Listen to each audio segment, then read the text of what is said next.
السلام عليكم ورحمة الله وبركاته. أهلا بكم معايا في فيديو جديد من وي. فيديو النهاردة إن شاء الله هشرح فيه معاكم غرزة جديدة. غرزتنا النهاردة هي غرزة الدمعة. الغرزة بتاعتنا تشبه كتير غرزة الجراني، لكن بيكون فيها دمعة ساقطة، وعشان كده اسمها غرزة الدمعة. هنستخدم فيها مجموعة من الألوان، أو ممكن تستخدميها بلون واحد زي ما انت حابة. هستخدم خيط صوف متوسط السمك مع إبرة رقم 3.5 ملم.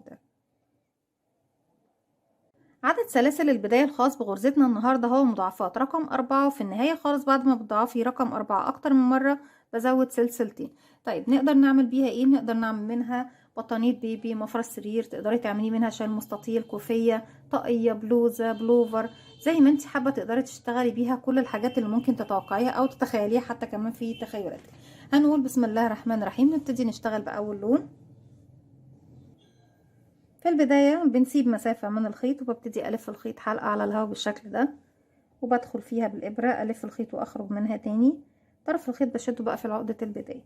عشان نبتدي نعمل سلسلة بيكون عندي على الإبرة حلقة، بلف الخيط وأخرج منها بسم الله كده. 1 2 3 4. هرجع تاني 1 2 3 4، وبفضل أعمل مضاعفات 4 4 4 4 لغاية ما بوصل العدد اللي أنا عاوزاه، وبعد كده في النهاية خالص بزود سلسلتين. كده بقى معايا 32 سلسلة، هزود عليهم كمان 2 يبقى 34. 1 2، وطبعا ال 32 من مضاعفات رقم 4. اما الاتنين الباقيين هم دول اللي احنا بنزودهم ايه على العدد بتاعنا عشان يكمل معانا المكان اللي بنشتغل فيه من تحت. طيب اول حاجة بعمل ايه يا بنات؟ بسيب 5 سلاسل، 1 2 3 4 5، وهروح في السلسلة رقم 6 هشتغل 5 عفوا 3 عمود بلفة. بنسيب 5 سلاسل وبشتغل 3 عمود بلفة في نفس الفراغ. ازاي بشتغل غرزة العمود بلفة؟ بيكون عندي على الابرة حلقة، بلف لفة واحدة لانه عمود بلفة واحدة بقى، ومعايا حلقتين.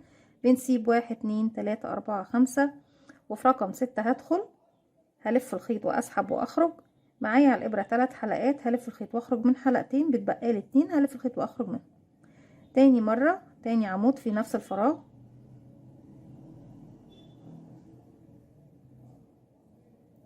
تالت عمود في نفس الفراغ. فاحنا كده سيبنا 5 سلاسل من العدد بتاعنا، رحنا في سلسلة رقم 6 اشتغلت 3 عمود بلفة. هاخد سلسلة من فوق ومن تحت هسيب 3 فراغات، يبقى هنلف الخيط على الإبرة وهنروح في الفراغ رقم 4 نشتغل 3 عمود بلفة. هسيب 1 2 3، وفي رقم 4 بدخل وبشتغل 3 غرزة عمود بلفة. 1 تاني في نفس الفراغ، 2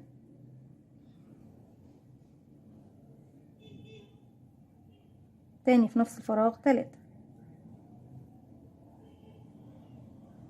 باخد سلسلة واحدة من فوق، ومن تحت بعد ما بلف الخيط على الإبرة بعد 1 2 3، وفي رقم 4 بدخل وبعمل 3 عمود بلفة.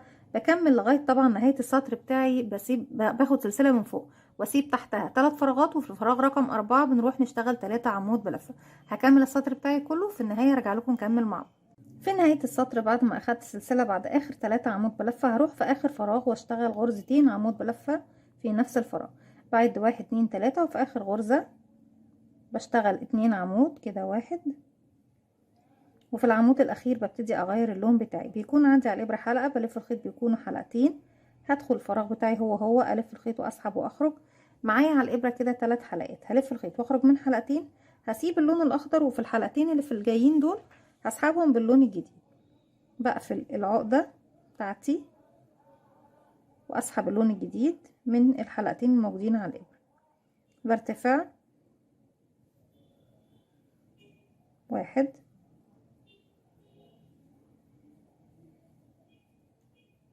2 3، وبلف شغل الناحية التانية. كده ارتفعنا 3 سلاسل زي ما احنا شايفين. هبتدي بقى اروح هسيب تاني عمود مش هشتغل فيه، هلف الخيط على الابرة وهدخل فوق السلسلة اللي احنا كنا بناخدها تحت زي ما احنا فاكرين، اعمل عمود بلفة واحدة.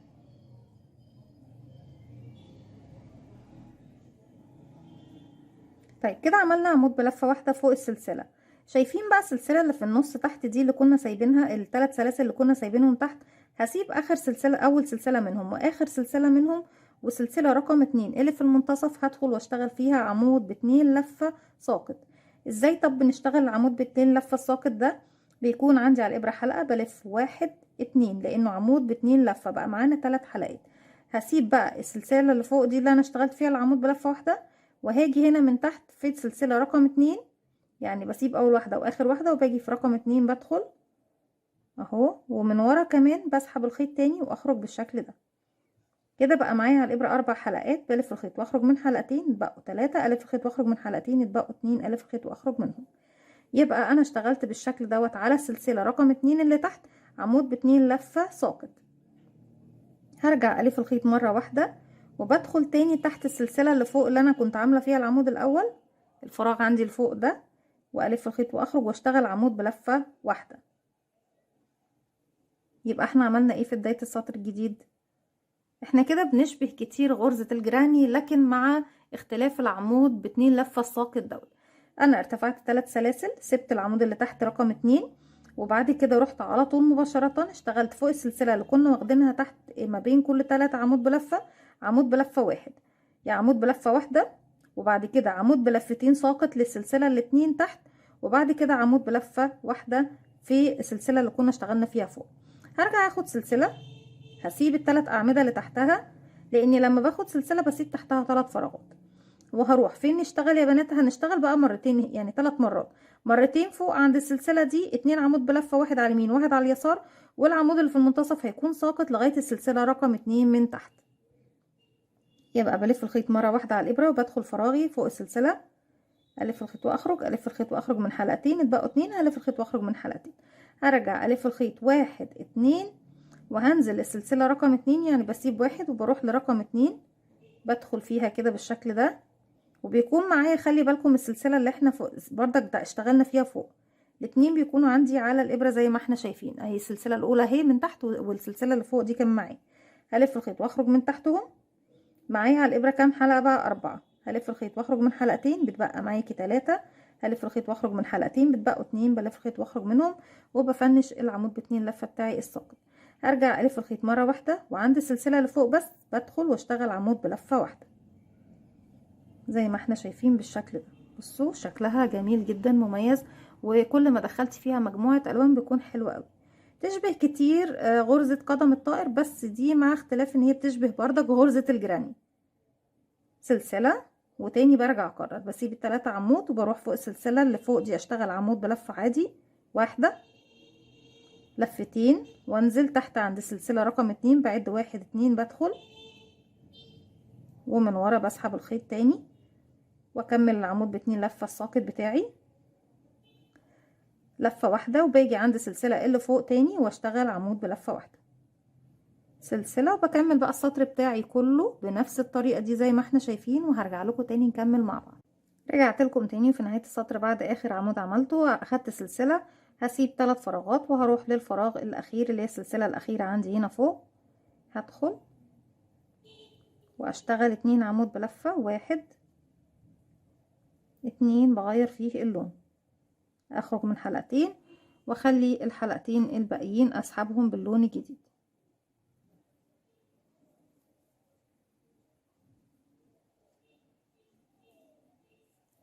وبرتفع 1 2 3، بلف شغل الناحية التانية. اللون الاورنج هسيبه في نفس المكان، لاني لما هرتفع طبعا هضيف لون جديد في السطر اللي جاي، وبعد كده هرجع اخده من نفس المكان هو. هلف الخيط بعد ما ارتفعت 3 سلاسل، هسيب تاني فراغ وهروح للفراغ اللي فوق السلسلة، بشتغل عمود بلفة 1، ارجع عمود ب2 لفة. فين بقى يا بنات المرة دي؟ انا عنديش سلاسل المرة دي، عندي اعمدة. هسيب اول عمود وهسيب اخر عمود، وفي العمود اللي في المنتصف بدخل تحت حرف الفي في الفراغ بتاعه بشكل طبيعي، ومن ورا بالشكل ده اسحب الخيط بتاعي عادي جدا واخرج من حلقتين وارجع اخرج من حلقتين وارجع الف الخيط واخرج من حلقتين بالشكل ده زي ما احنا شايفين. تاني هلف الخيط وهنروح فين المرة دي بقى؟ مش هنزل في العمود اللي تحت، لا، فوق السلسلة اللي فوق. تاني مرة هعمل عمود بلفة واحدة زي ما احنا شايفين بالشكل ده، باخد سلسلة بسيب تحتها ال3 عمود دول واروح فوق السلسلة اللي فوق دي، في البداية بعمل عمود بلفة واحدة، ارجع عمود ب2 لفة، بلف مرتين الخيط على الابرة، بسيب اول عمود وفي تاني عمود بدخل وبجيب الشغل بتاعي للخلف كده، اسحب الخيط من الخلف واخرج تاني واكمل العمود ب2 لفه بتاعي، الف الخيط واخرج من حلقتين، اتبقوا 3، الف الخيط واخرج من حلقتين، اتبقوا 2، الف الخيط واخرج منهم. ارجع الف الخيط وفوق السلسله تاني اللي تحت اهي، اللي فوق عفوا اهي، بدخل من تحتها واعمل عمود بلفه واحده سلسله، وبكرر دوت لغايه نهايه الراوند بتاعي. وفي نهايه السطر بتاعي بشتغل في الفراغ الاخير 2 غرزه عمود بلفه، وابتدي اغير اللون بتاعي للون جديد زي ما احنا شايفين. وبرجع تاني بقى اكرر بنفس الطريقه، نفس الخطوات هي بكرر نفس السطور اللي اشتغلناها مع بعض، طريقه سهله جدا وبسيطه. وفي كل سطر طبعا بتشتغليه زي ما احنا شايفين، بتملي الفراغات اللي انت بتكوني مكوناها. وبتكون الغرزه بتاعتنا، وصلنا طبعا لنهايه الشرح بتاعها النهارده، تشبه كتير زي ما قلت لكم غرزه قدم الطائر، او كمان تشبه غرزه الجراني، بس مع اختلاف الغرزه الساقطه اللي هي بغرزه العمود ب2 لفه. اتمنى طبعا ان هي تكون سهله وبسيطه وتنول اعجابكم. ممكن نعمل منها حاجات كتير زي ما اتفقنا مع بعض في بدايه الفيديو. ما تنسوش بقى لو عجبكم الفيديو تعملوا لي لايك وشير وسبسكرايب، واستنوني في فيديو جديد من وفعلوا زرار الجرس عشان يوصلكم مني كل جديد. السلام عليكم ورحمه الله وبركاته.